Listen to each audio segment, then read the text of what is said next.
Mom, we need to escape. Dad's going to kill us. Right now. At midnight, my 6-year-old daughter suddenly woke me up, screaming. What's going on? As she recounted her story, I trembled in fear. You see, my daughter possesses a mysterious power. So, we hurried to escape through the back door, but before us stood my husband, who had already anticipated our move.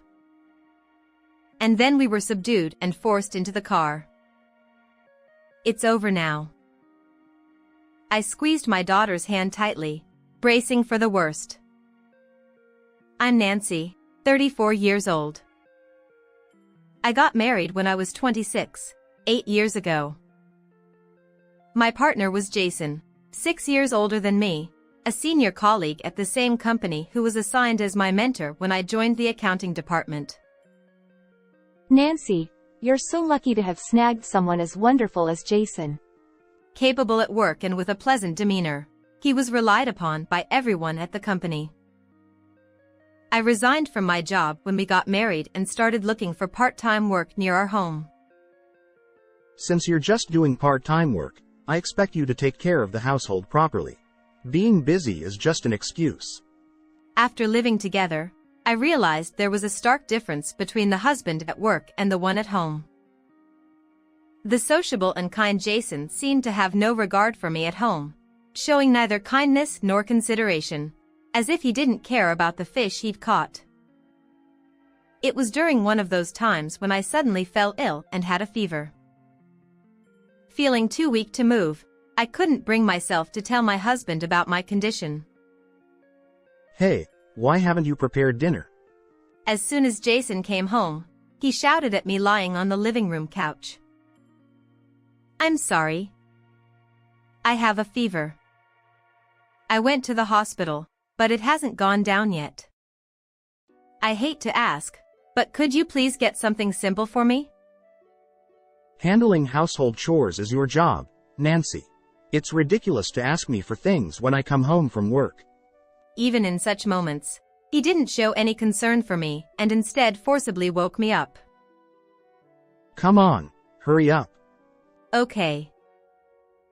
Unable to rebel against my husband in this situation, I staggered into the kitchen. Despite my condition, I managed to prepare something, but it seemed he didn't like the taste. I can't eat this. I'll grab something outside. Jason dumped all the food I made onto the table, grabbed only his phone and wallet, and left. I certainly felt anger towards my selfish husband, but with the fever clouding my mind, I couldn't dwell on it. Despite Jason's continued arrogance, as long as I was careful, he didn't say much. Maybe this is what marriage is about, navigating and compromising with each other. I convinced myself of this and carried on with each passing day. 2 years into our marriage, our daughter Amy was born. While my husband seemed fond of her and would help with childcare when asked, he never took the initiative to do anything on his own. To make matters worse, around her first birthday, Amy started becoming shy around people other than me and would cry heavily. Jason, who had little time with her at home, was no exception. Why does she cry? Even me, her dad. It seems like she's going through that phase right now. She'll calm down in a little while. Isn't it your fault for not raising her properly? Blaming it all on me, he stopped participating in childcare and his interest in our daughter waned. As time went by, our daughter Amy turned 3 and started saying odd things occasionally. Mom, be careful, you might fall down the stairs with a big thud. Not understanding what she meant, I brushed it off. However, a few hours later, while carrying a heavy load, I missed the last 2 steps of the staircase, landing hard on my backside. Ouch! Mom, are you okay? See, that's why I told you. While I watched my daughter, who seemed both worried and proud as she placed her hand on my back. I brushed it off as mere coincidence. However, she continued to exhibit this mysterious power, warning me of danger or bringing good news, but only concerning me. I tried telling my husband about it, but his lack of interest in Amy made him skeptical. I should stop talking about this. Thanks to my daughter's ability, we enjoyed safe and peaceful days. However, when Amy turned 6, I began to feel that something was off about Jason. He was always preoccupied with his phone, quickly leaving whenever he received a call. As a result, he spent more time locked in his room. But that wasn't the only reason I found his behavior strange. I bought these popular sweets that were on TV the other day. Have some. I was puzzled by Jason's sudden kindness, reminiscent of our time dating. Is he having an affair? I considered that his newfound kindness might be related to that, so while my husband was at work, I decided to search his room. But I didn't find anything particularly suspicious. After much deliberation, I decided to check Jason's phone while he slept, only to find it unlocked, which was anticlimactic. Nothing there. Is he deleting everything? Determined to get to the bottom of things, I discreetly installed a GPS app to monitor his movements. I thought this would provide some answers, but he usually just went straight home after work, without any detours. Was I just overthinking it? Although I was curious, I decided to stop investigating further at that time. It was a summer night, sometime later, when everything unfolded. Mom, Dad's going to kill us. We need to run away right now. In the dead of night, Amy suddenly screamed, shaking me awake. What's going on? Though I could sense it was serious from her demeanor, when I heard the story from my daughter, I trembled in fear. Believing Amy, I started preparing to escape and was about to leave through the back door when it happened. Where are you going? Blocking our path, my husband stood in front of us like a sentinel. Without a word, he forcefully pushed us into the car and bound our hands with ropes. Then, he took the driver's seat and started the car. Hey, where are you taking us? Jason only occasionally glanced at us through the rearview mirror and didn't respond to my questions. I could barely make out his murmurs, but they were audible enough. He drove for a while until we reached what seemed like a deserted port, with no streetlights around. Nancy, thank you for everything. Because of you, everything's resolved. I can start over. In the darkness, I could barely see my husband's eerie smile through the rearview mirror. What do you mean? What are you planning to do with us?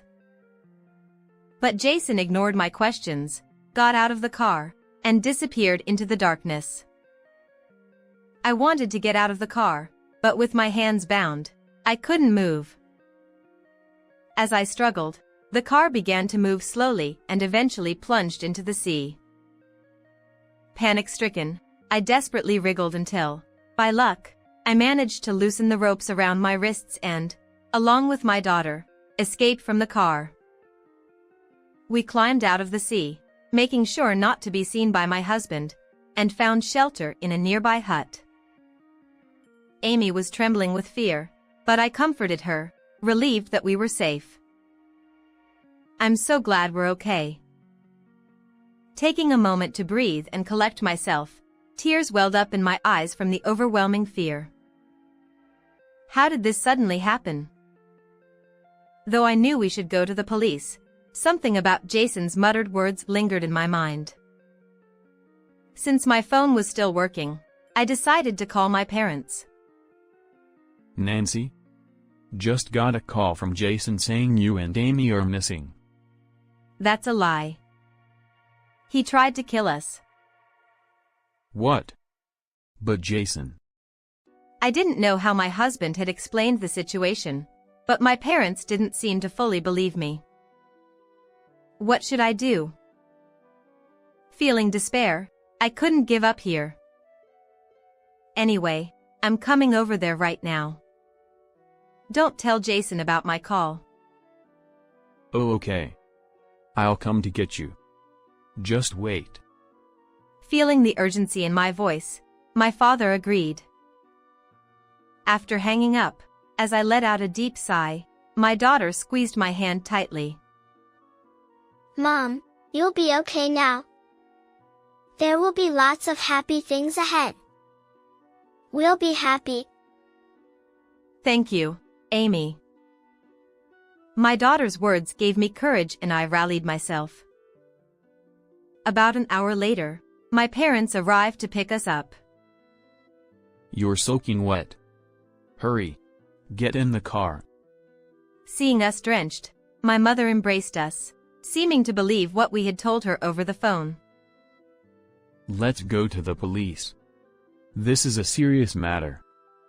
While driving, my father glanced at me through the mirror with a stern expression. I know that's the best course of action. But he might talk his way out of it, and I want to gather some evidence before going to the police. If Jason finds out you're alive, he might come after you again. Think about Amy. Though I understood the logic behind his words, I pleaded with my parents to keep quiet until we had enough evidence. We'll make sure to protect my daughter. Please, trust me. After convincing my parents, my daughter and I decided to stay at a business hotel near my parents' house to lay low. As the long night turned into morning, sunlight streamed in through the window. All right, I need to stay strong.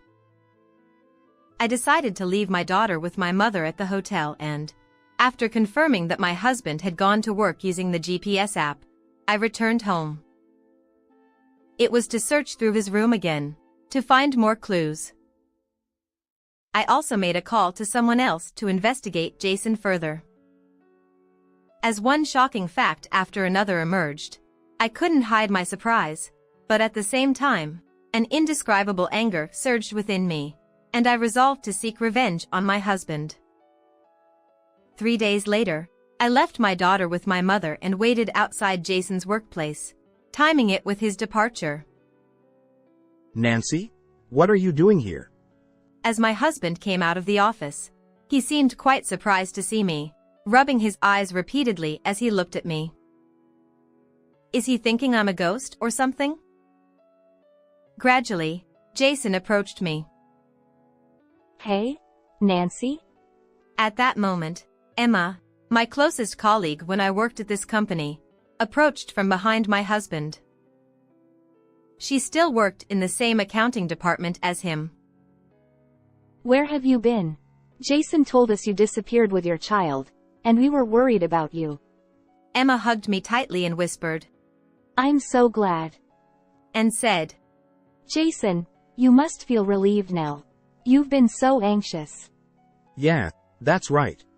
My husband still seemed bewildered, only responding in a daze. Hey, why don't we grab some tea since we're all here? It might be easier to talk without just the two of you. Good idea. I want to catch up with Emma too. What do you say, honey? Yeah, of course. Following her suggestion, we relocated to a nearby cafe. Inside, there were people in suits and groups of housewives, creating a bustling atmosphere. At that moment, my husband's phone rang, and he excused himself from the table. When he returned a few minutes later, his face seemed paler than before. What's wrong? Who was it? It was the police. They found our car in the sea. Normally, he wouldn't disclose who he was talking to on the phone, but perhaps he was shaken because he started to share bits and pieces of information. What? Found in the sea? What does that mean? Emma's expression was a mix of curiosity and concern as she asked. But my husband remained silent. It's complicated. I see. With just that muttered response, she excused herself, saying, "Oh, I have to make a phone call," and left the cafe. A brief silence fell between my husband and me as we sat facing each other. Then, my husband broke the tension. Well, I'm just glad everyone's safe. With a rather forced smile, he looked at me. He tried to make excuses and smooth things over, but I wasn't buying it. Why did you do something like that when you never even thought about it? Why? As I stared straight at Jason, he instinctively looked down, falling silent. That's when I pulled out a few papers from my bag and laid them out on the table. What's that? If you won't say anything, then I'll tell you everything. The items I laid out included a loan agreement in Jason's name from a suspicious source, my life insurance policy, and copies of my husband's notebook. Jason seemed quite surprised, his eyes widening as he glanced around. When did you get these? Ignoring his question, I slid the copies of the notebook in front of him. As he peered at them, his mouth tightened into a thin line. What are these numbers? I don't remember. Isn't this the amount embezzled from the company? Indeed, the pages detailed monthly dates over the past 10 years since my husband joined the accounting department, each accompanied by a corresponding amount. You can't just assume things without evidence. It's not something you just throw around. He slammed the table in anger. Just then, Emma returned to the table and chimed in. I think it's the amount Jason embezzled from the company. Emma? What are you talking about? The truth is, I couldn't shake off my curiosity about what he muttered to himself in the car before we plunged into the sea. Something about the company and debts. After examining the notebook I found in my husband's room, I contacted my former colleague Emma, thinking there might be something to it. She revealed, There are rumors circulating among the higher-ups that Jason has been embezzling company funds. Furthermore, she disclosed that she had been discreetly investigating the matter at the request of the finance director. I decided to meet with Emma and handed her copies of the notebook. When comparing the data from past records, the numbers in this notebook match up. Are you two in cahoots? Trying to frame me? Don't say such slanderous things. After all, this is all true, isn't it? I had confided everything to her and conveyed that I was considering repercussions against him. Sensing it might be risky for us to be alone, she volunteered to be present and play along, pretending she knew nothing about the situation. Hey, come on, take a good look here. I've already paid it all back, so there shouldn't be any problem. Jason pointed to the last page of the copies, trying to defend himself. It seemed he had realized he was on the verge of being caught by the company and had been gradually adjusting the numbers while repaying. Even if you've paid it back, what you did can't be erased, and it's a crime. Exactly. Why did you do something like this? Well, I needed the money.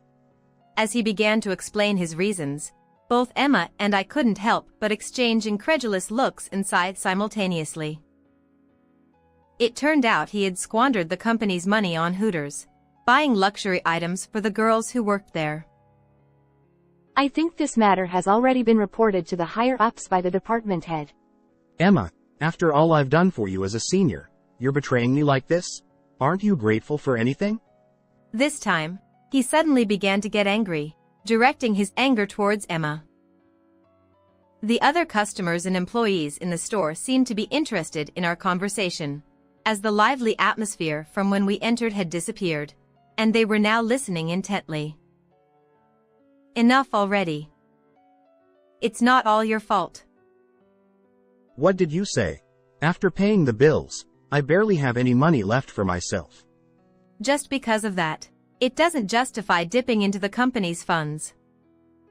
Moreover, you were borrowing money to cover up the embezzled amount, right? This time, I fluttered the loan agreement in front of my husband. Well, that's... Upon examining the company name written on it, it wasn't a bank but rather a rather suspicious moneylender. This company seems to have really high interest rates. So, you were backed into a corner and had no other choice, right? Jason must have hit a nerve. He gritted his teeth and fell silent. And so, you were planning to make me disappear and collect the insurance money, is that it? I confronted him with the life insurance certificate.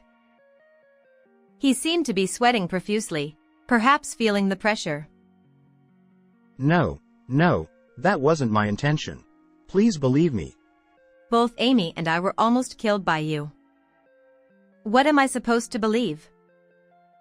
I just wanted to take a break, stepped out of the car for a moment, and next thing I knew, the car was in the sea. Jason gestured wildly, trying desperately to persuade me. If that's the case, why didn't you call for help right away? When I snapped back, he didn't have anything more to say. Everyone in the room seemed to be watching our exchange, and the store was eerily quiet, with only the faint music playing in the background. It was supposed to be completely fine. Everything was going according to plan. He began pounding the table vigorously. All of this, it's all because of Amy's mysterious power. Huh? Power? Was that real? In fact, when my daughter told me to run away, We will dive into the sea with the car. I was informed about that. With that in mind, I prepared for the worst, keeping a hammer in my bag to break the car window and putting my phone in a waterproof bag. I remembered that escape method from watching TV before. Well, being tied up was unexpected, but I'm glad we made it in time. Damn it. If we were found deceased and tied up, wouldn't you have thought the police would suspect something? Money was the only thing on your mind anyway, wasn't it? He must have thought it was a perfect plan indeed. My husband couldn't help but let out a sound. There's no news of your discovery, so of course I won't get any insurance money. It's a disaster. Jason drank the water in front of him in one gulp and let out a big sigh.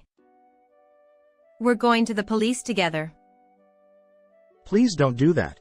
You've been saved, isn't that enough?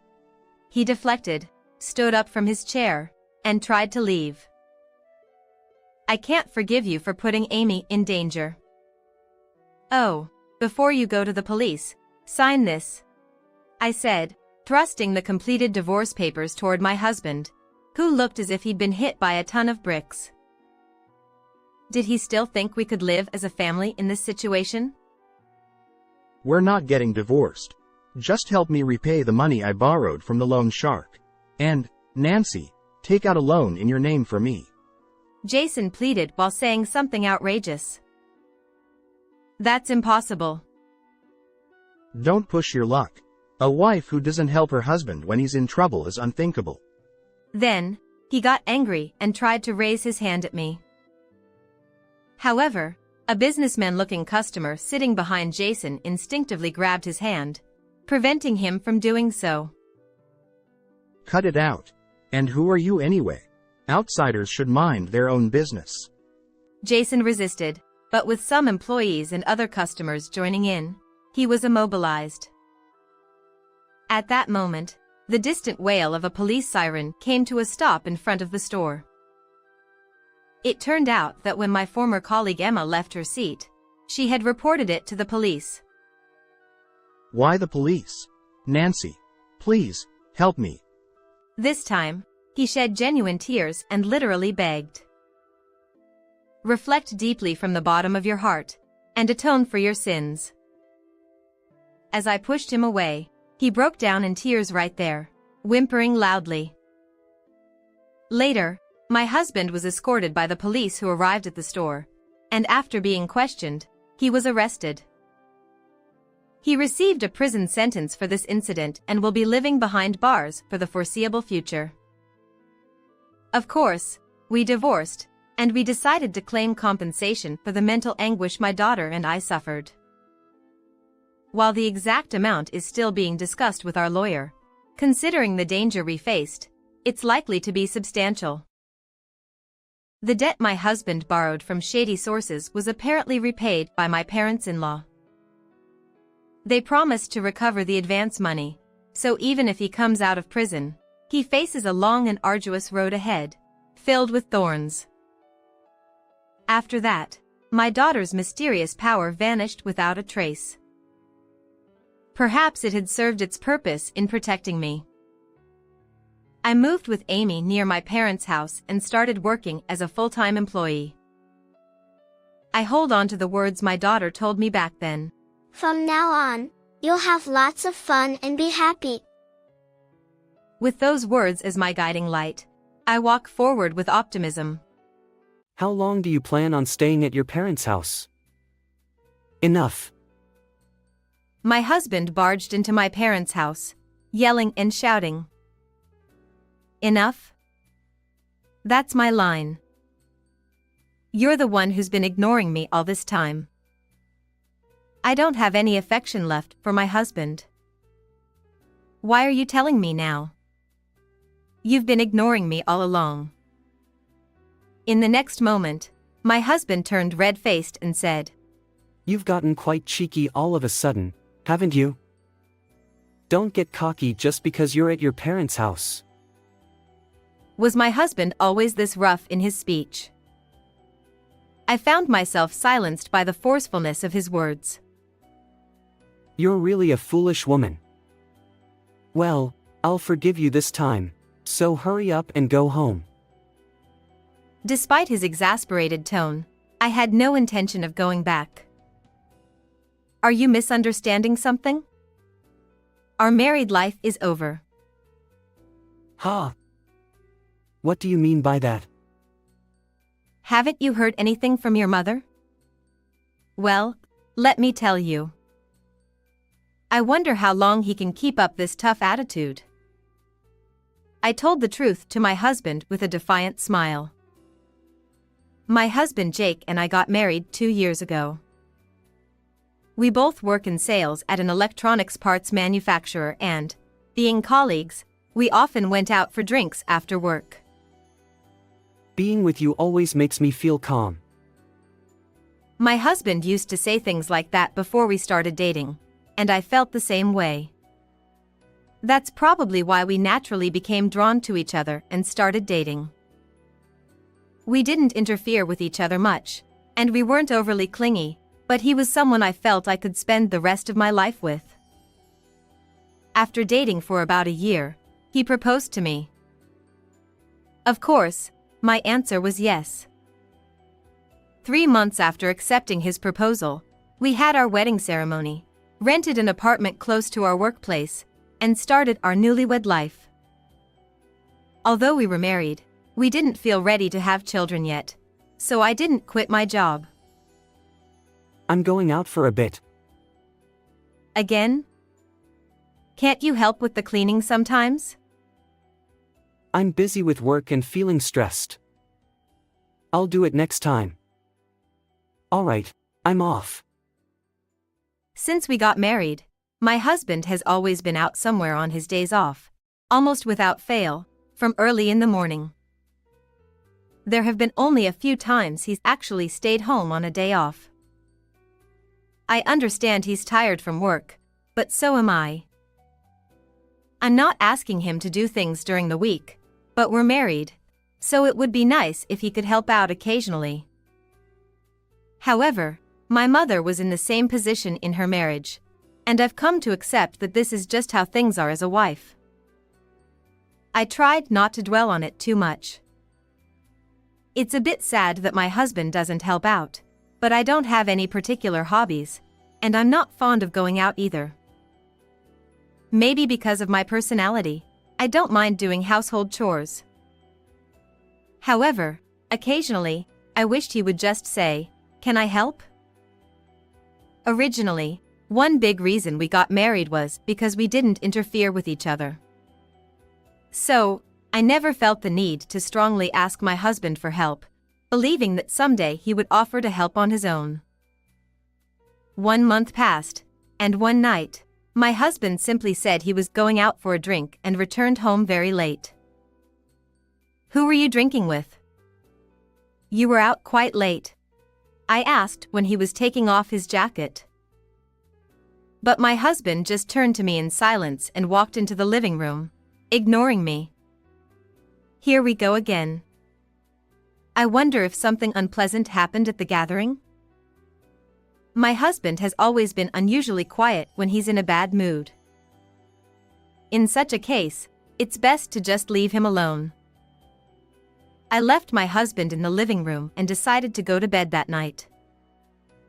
At this point, there was nothing more I could do. No matter what anyone says, he completely refuses to engage in conversation, and dealing with someone like that just wears me out. Anyway, by morning, he'll probably be back to his usual self. The next morning, when I was preparing breakfast, my husband woke up. "Good morning, did something happen yesterday?" I asked him in the usual manner, but once again, he just glanced briefly at me and said nothing. Without saying a word, my husband took out some coffee from the fridge and left the living room. Huh. This time, something feels off.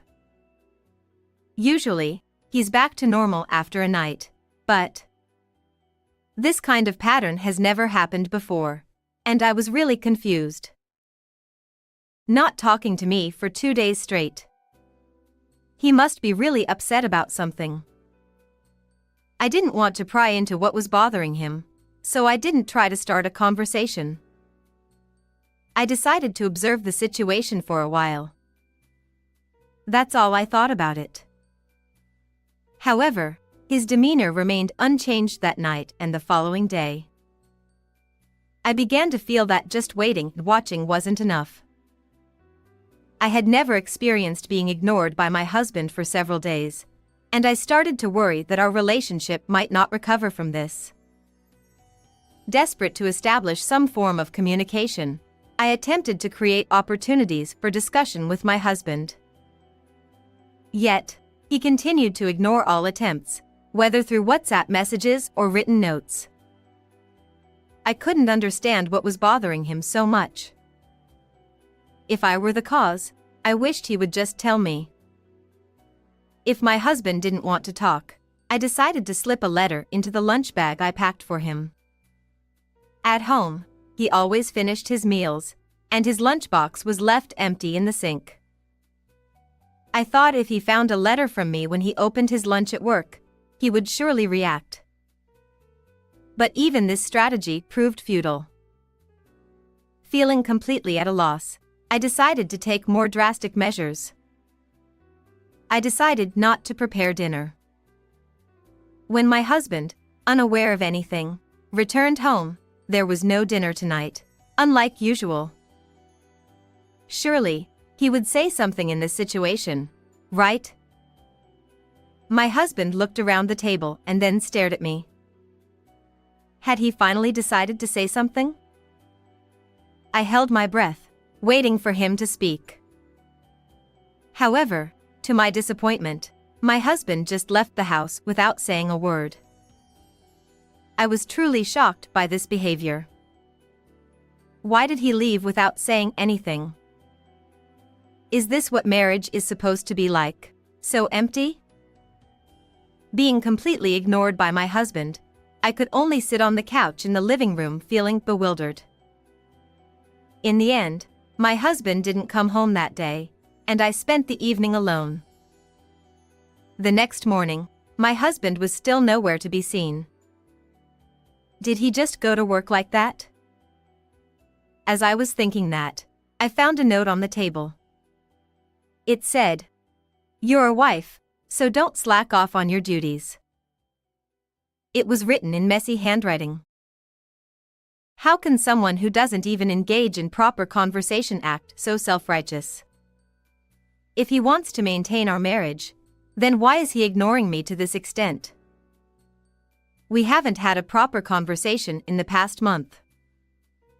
Upon seeing the note, anger towards my husband exploded within me.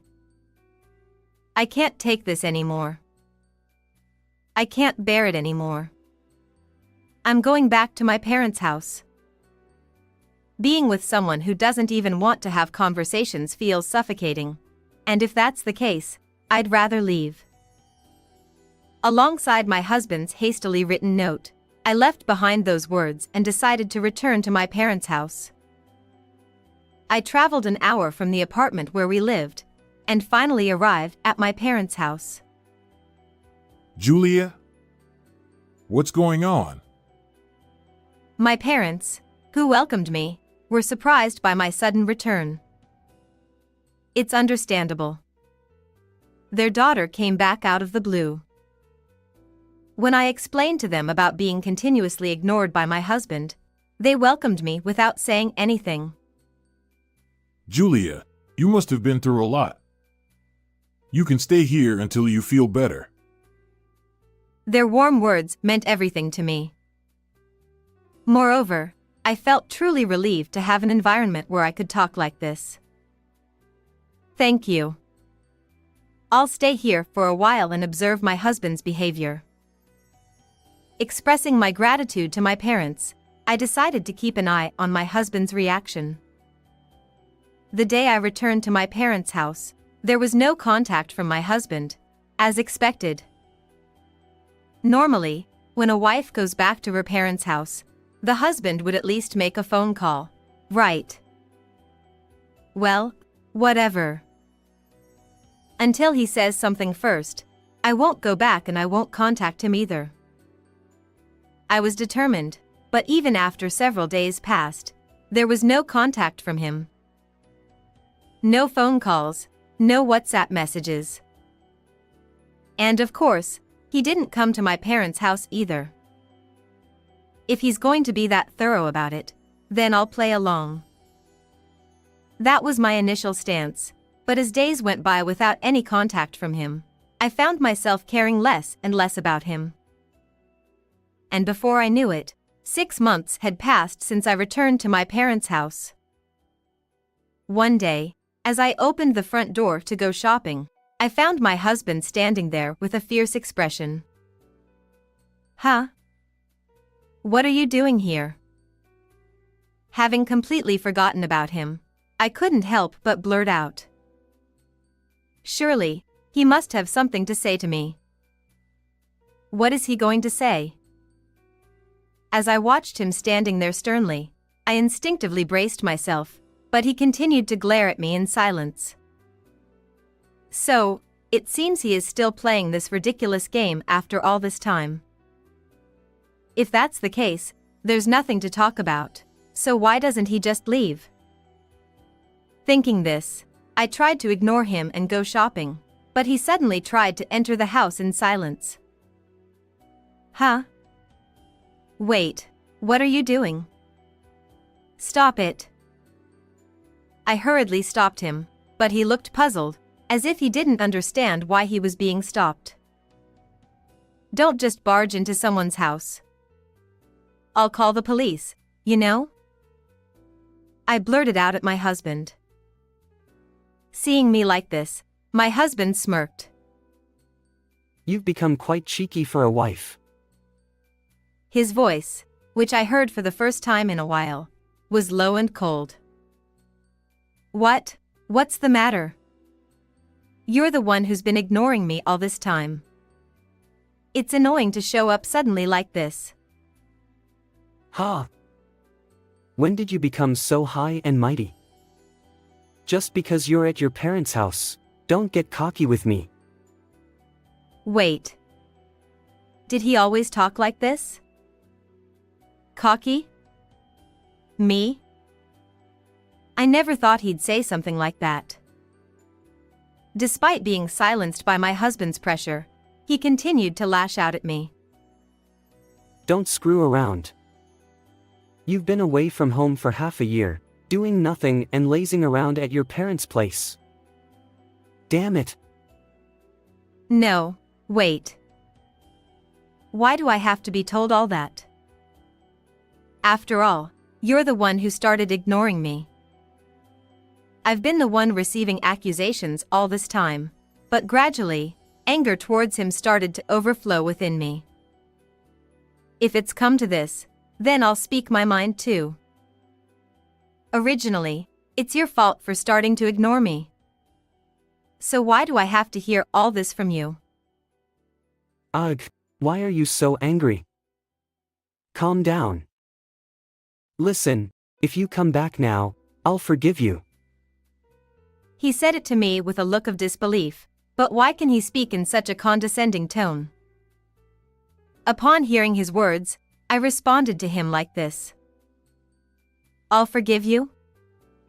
I don't need your forgiveness. You're already a stranger to me.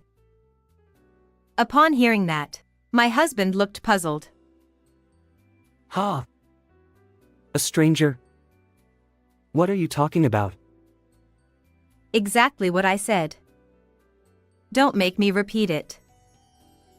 In the next moment, my husband's face turned as red as an apple, and he started shouting again. All you do is talk nonsense. Have you gone crazy from spending half a year in your parents' cozy home? We're married, aren't we? If we're married, then why didn't you try to talk to me? You ignored me because you were unhappy with something, right? Don't make assumptions. I never said anything like that. Now pack your things and let's go home. I've had enough. Why do I have to endure being spoken to like this by this man? It's pathetic that he doesn't even know what's been happening for the past 6 months. Maybe it's time to show him the reality. You've been shouting so loudly, but you really have no idea, do you? Ha! What are you talking about? Didn't your mother tell you anything? She didn't tell me anything. What are you talking about? He really doesn't know anything. Well then, I'll tell him. Your mother brought divorce papers. They had your signature on them, and I signed them too because I didn't want to continue living like this anymore. A month after I returned to my parents' home, I received a call from my mother-in-law and headed to a nearby cafe. There, my mother-in-law handed me a divorce paper signed by my husband. What exactly does this mean? What do you mean? Jake told me that you haven't been coming home and that you haven't been having conversations. As she spoke, my mother-in-law's gaze mirrored the same cold look my husband often gave me. Did he ask you to give me this divorce paper? Yes, that's right. At that moment, I couldn't help but feel relieved. I wouldn't have to be with my husband anymore. The thought made me feel so much lighter. Understood. Well then, I'm fine with the divorce, so I'll sign it. Then I received the divorce paper signed by both me and him, and I submitted the paperwork to the city hall that same day. That's it. Got it?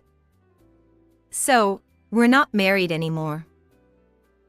When I clearly conveyed to my ex-husband that we were divorced, his earlier confidence vanished, and he suddenly became flustered. His face gradually turned pale, and he began sweating profusely. No, that's not it. I only gave it to my mom to reassure her.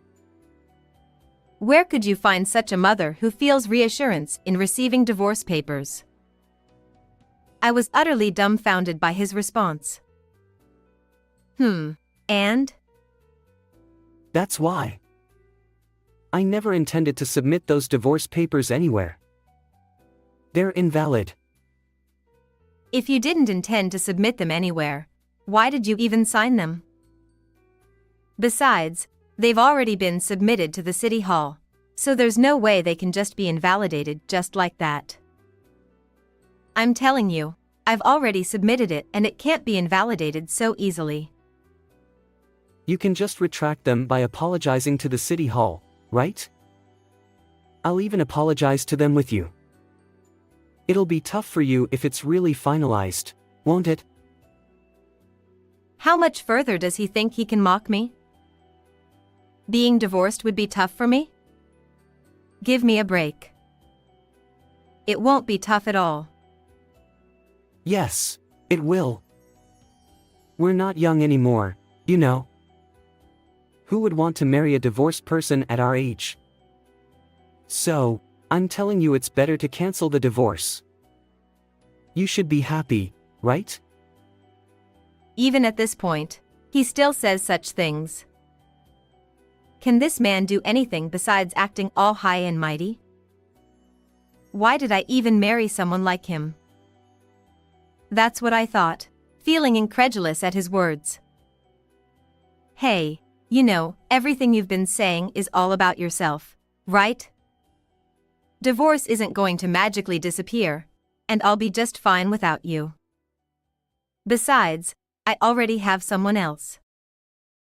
It seems my ex-husband hasn't quite grasped what I said. He remained silent. Since it seems like you didn't get it, let me say it again. I'm seeing someone else, not you. This time, it seemed he understood clearly. He started making noise suddenly. What do you mean by that? Huh? You're lying, aren't you? You're just saying that because you don't want to come back home. It's not a lie. It's the truth. It's definitely a lie. You're mocking me. I won't forgive you. Even if he says he won't forgive me, it's still the truth. How can I make him believe it? As I struggled with what to do, I felt a presence behind me. Are you okay? I've been hearing you talking loudly for a while now. Standing behind me was my boyfriend. Yeah, I'm fine. Sorry for worrying you. That's okay, but you said you were going shopping, and you didn't seem to be going anytime soon, so I was wondering what happened. My ex-husband looked up at my boyfriend coming from the house. That's understandable. He recently joined the company where my ex-husband and I work, but he's in field operations, so he doesn't know much about my ex. He used to play rugby for a long time, so he's tall and has a pretty solid build. Julia, who's this guy? Do you know him? Oh, him? He's my ex-husband. While my boyfriend and I were talking, my ex-husband remained silent the entire time. He seemed intimidated by the significant difference in physique. Nice to meet you. Hello. My ex-husband could barely muster a response to my boyfriend's greeting and took a step back. So, what brings you here? You're not causing any trouble for Julia, are you? My boyfriend directed a sharp gaze at my ex-husband as he questioned him. It seemed my ex-husband realized he was at a disadvantage. Yeah. I haven't done anything. Saying so, he tried to leave. If you ever come back again, I won't hesitate to call the police. I firmly pushed him out of the doorway and closed the door. He was so intimidated by my boyfriend. He probably won't come back anymore. Since then, as I expected, my ex-husband hasn't come back to my parents' house. Ultimately, it was his own fault for starting to ignore me for his own reason, leading to irreversible consequences. Moreover, the divorce papers handed to my mother-in-law were signed by me, and it actually went through with the divorce were truly foolish. It's all his own doing. A week later. Hey, have you heard from your ex-husband recently? Huh? Oh, I totally forgot about him until you mentioned it, haha. If my boyfriend hadn't brought up my ex-husband, I probably wouldn't have remembered. While I haven't received any messages, now that it's mentioned, it does make me curious. I decided to call a mutual friend of ours to ask about his current situation. Is Jake doing okay lately? I haven't seen him at work. Ah, he's been down since the divorce.